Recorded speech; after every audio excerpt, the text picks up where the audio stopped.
Pada bulan Desember tahun 2025, sebuah kisah persahabatan sejati terukir di lereng megah Gunung Slamet. Dua sahabat karib asal Magelang, Syafiq dan Himawan, memulai petualangan mereka dengan semangat yang membara. Senyum optimis terpancar dari wajah keduanya saat mereka berpose di base camp, siap menaklukkan puncak tertinggi Jawa Tengah. Hari itu, langkah mereka dipenuhi asa dan tawa, menapaki jalur pendakian yang indah diiringi canda yang tak henti-hentinya. Mereka merekam setiap momen kebersamaan, dari istirahat sejenak di bawah rindangnya pepohonan hingga saling berbagi bekam di tengah perjalanan. Bagi Syafiq dan Himawan, pendakian ini bukan sekadar tentang mencapai puncak, melainkan sebuah perayaan persahabatan mereka yang telah terjalin erat selama bertahun-tahun. Alam seolah menyambut hangat kehadiran mereka, menyuguhkan pemandangan lereng hijau yang menyejukkan mata dan udara sejuk yang menyegarkan jiwa. Namun, kehangatan itu sirna seketika saat mereka mencapai pos 9. Langit yang tadinya cerah mendadak diselimuti kabut tebal yang pekat, seolah menelan semua cahaya. Angin dingin mulai bertiup dengan kencang, membawa hawa beku yang menusuk hingga ke tulang. Dalam sekejap, suhu anjlok secara drastis, dan Himawan mulai menunjukkan gejala yang mengkhawatirkan. Tubuhnya menggigil hebat tak terkendali, wajahnya pucat pasi, dan bibirnya perlahan membiru. Hipotermia. Musuh tak terlihat para pendaki, telah mencengkeramnya dengan erat. Syafiq menatap sahabatnya dengan kepanikan yang luar biasa. Ia mencoba menghangatkan Himawan, memeluknya erat, namun kondisi sahabatnya semakin memburuk. Suara angin yang menderu dan dingin, yang menyiksa menciptakan suasana mencekam, mengubah impian mereka menjadi sebuah mimpi buruk di ketinggian. Di tengah keputusasaan, Syafiq mengambil sebuah keputusan berat yang menentukan segalanya.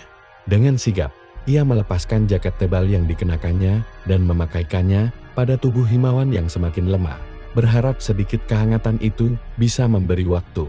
Ia menepuk pundak sahabatnya, tatapan matanya menunjukkan tekad yang tak tergoyahkan. Dengan suara yang bergetar namun tegas, Syafiq berjanji, "Aku akan kembali, bertahanlah, kawan." Tanpa ragu, ia berbalik dan mulai berlari menuruni jalur yang gelap dan berbahaya itu seorang diri. Setiap langkahnya adalah pertaruhan antara hidup dan mati, didorong oleh satu tujuan mulia, mencari bantuan untuk menyelamatkan nyawa sahabat terbaiknya. Janjinya untuk kembali menjadi bahan bakar yang membuatnya terus bergerak menembus malam dan badai. Berkat keberanian Syafiq, sinyal bahaya berhasil sampai ke tim penyelamat. Sebuah tim SAR gabungan segera bergerak cepat menuju pos 9. Mereka menemukan Himawan dalam kondisi kritis, nyaris tak sadarkan diri karena hipotermia parah. Proses evakuasi yang dramatis pun segera dilakukan di tengah cuaca yang masih ganas. Himawan berhasil dibawa turun dengan selamat dan segera mendapatkan perawatan medis intensif. Nyawanya terselamatkan, sebuah keajaiban di tengah tragedi. Namun, saat fajar menyingsing dan pencarian beralih untuk menemukan Syafiq, takdir berkata lain. Operasi pencarian besar-besaran diluncurkan, menyisir setiap jengkal lereng gunung yang curam dan berkabut. Tim SAR, relawan, dan keluarga berharap cemas, namun jejak sang pahlawan seolah lenyap ditelan alam. Setelah berhari-hari pencarian tanpa hasil, Syafiq akhirnya dinyatakan hilang.